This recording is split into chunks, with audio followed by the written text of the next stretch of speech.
Welcome to the Healthy, Wealthy, and Wise podcast. Good morning. I'm Dr. William T. Choctaw, and I will be your host this morning. Each month, we strive to provide our listeners you with mental, physical, and spiritual strength by giving you actionable advice, tips, guidance, and information to help you achieve your own professional, personal, and spiritual goals. We consider the health of the mind, body, and spirit as paramount as a single and unique unit that provides cumulative strength greater than the individual parts. We appreciate you joining and spending your time with us today. Today, we have a very interesting topic that we would like to share with you. And the title of our podcast is the Serenity Prayer Can Decrease Stress. Let me say that again. How the Serenity Prayer can decrease stress.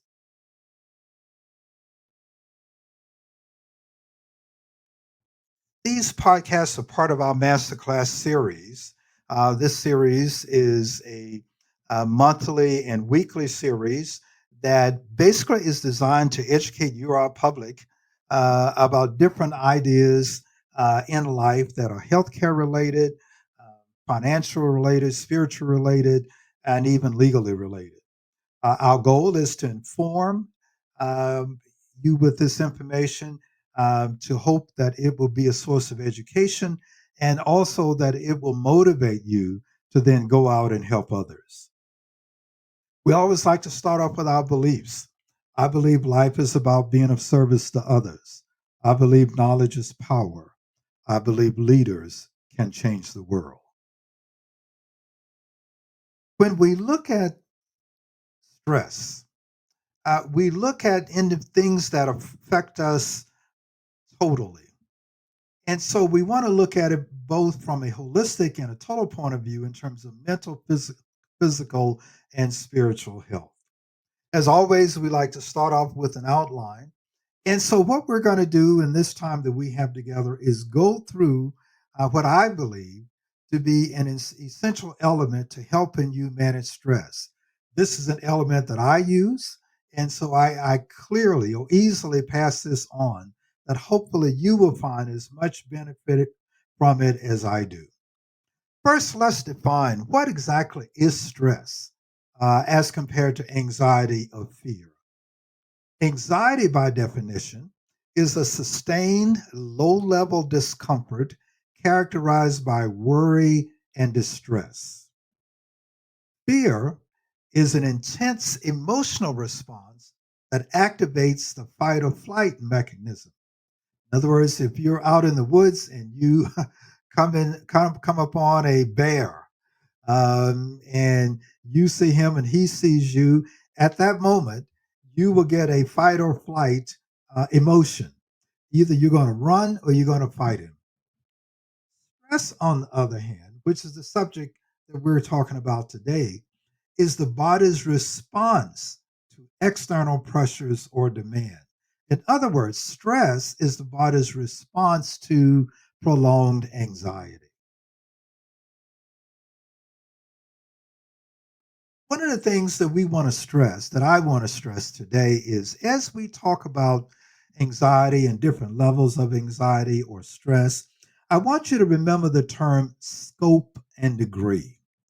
Scope and degree. What do I mean by that? What I mean is that we humans, we all experience stress at one time or another. It does not incapacitate us. It does not prevent us from, in general, being happy. And it does not prevent us from being functional to whatever we need to do on a daily basis. However, when the scope of that stress is so large or so broad and the degree is so deep, then we may very well need to seek medical attention or seek help. So I want you to keep in mind that phrase, scope and degree. And one of the things that I want to suggest is that as you think about scope and degree, that you recognize that patients in general or people in general are not expected to be psychologists or psychiatrists or whatever. And my point, very simple, is what I used to tell my patients when they would have a particular problem, or maybe they would call me about a particular problem.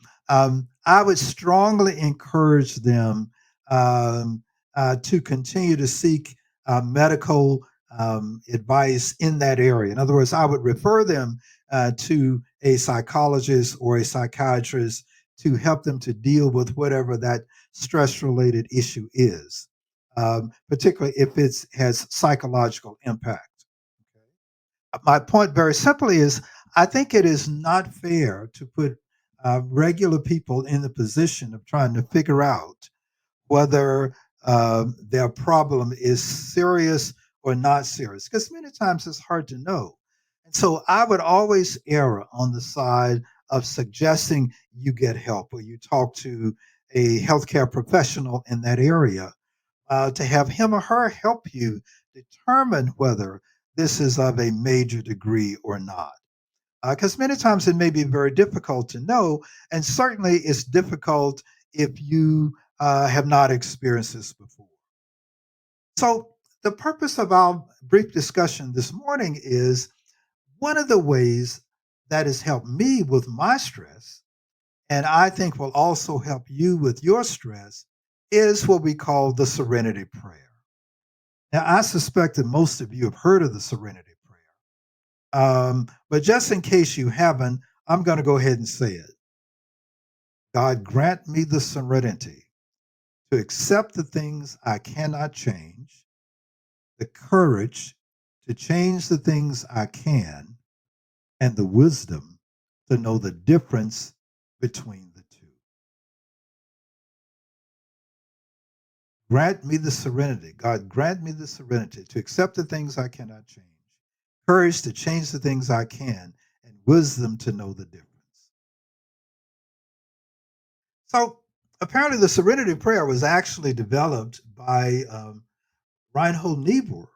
Reinhold Niebuhr was a theologist, theologian at Yale University, and he developed the Serenity Prayer in the early 1930s. Apparently, it is a simple yet a profound prayer that basically addresses what I think are some of the fundamental issues that have to do with stress management. So let's take a deep dive and look closely at the Serenity Prayer and see what it can tell us. The first thing it tells us, it starts with the word God. Starts with the word God. And so what that suggests to me that it recognizes that we humans are not here alone, that there is a larger being, a larger being that someone else is in charge of what's happening in this world or in this life of us. And that is a supreme being that we call God. Having recognized that, immediately that should let us know that we are not alone. Whatever it is that we're dealing with, whatever the problem is, whatever the stress is that's caused by this particular problem, we are not alone. And so, in effect, what that suggests or implies is we have help. We have help. The other thing about the Serenity Prayer is that it is brief, it is not very wordy, it is clear, and basically it lays out three elements. The first element is God grant me the serenity. Serenity meaning peace, to accept the things I cannot change. And in essence, what it says is that I can't change everything. And so recognizing that immediately limits and focuses my attention and my actions on those things that are doable. That's huge when you're dealing with stress and stressful types of issues. Because the reality is we're all human and you can't change everything. You can't even address everything. So you want to be able to distinguish between those things that you can't have an influence over, change, and the ones you can. Right? So God, grant me the serenity to accept the things I cannot change, courage to change the things I can. So, first part is the things I can't change. I'm going to let those go. I'm going to take my time and I'm going to focus it, right? I'm going to focus it in those areas where I can make a difference. I'm going to focus it in those areas where I can change things. I'm going to focus it in those areas that are effective. So, what am I doing? I'm becoming more efficient. I'm not wasting my time. I'm not wasting my energy. And it takes courage to change things. So, first thing is there's some things I can't change. I'm moving them off the table. Second thing is I can change some things, and I need to know what those things are. And I need to use courage to change those things. What is courage? Courage is moving beyond the fear. Say fear of failure. Let's say um, I want to get a college degree. Let's say I don't have one there and I want to get one.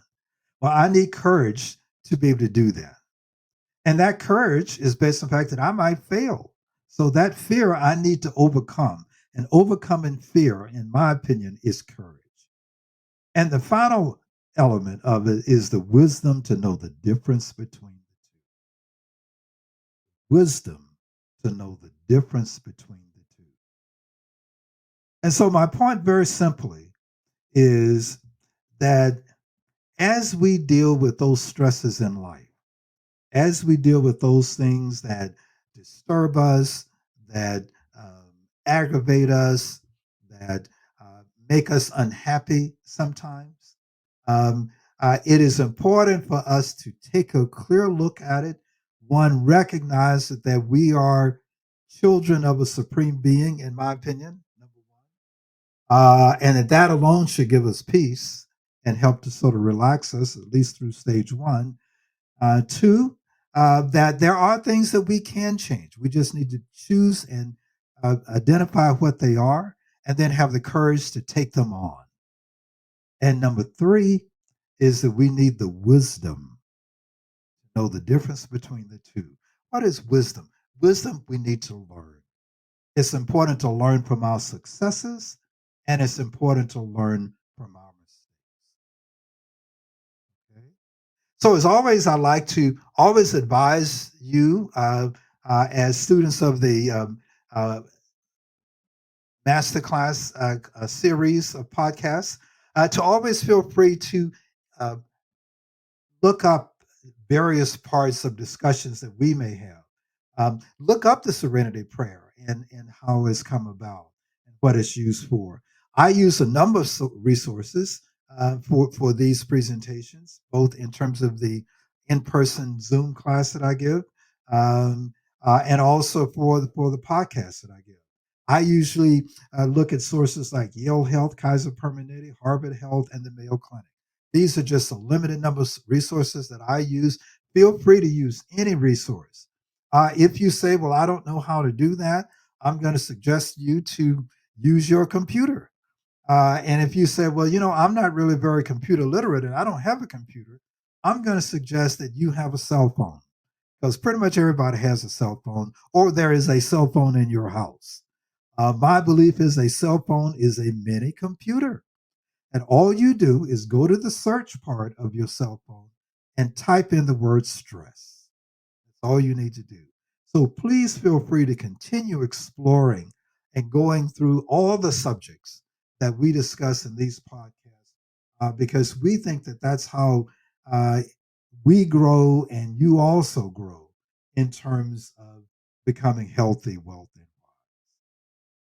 So, in conclusion, may God grant us the serenity to accept the things that we cannot change, courage to change the things we can, and the wisdom to know the difference between the two. Be the change that you want to see in the world. Thank you and have a terrific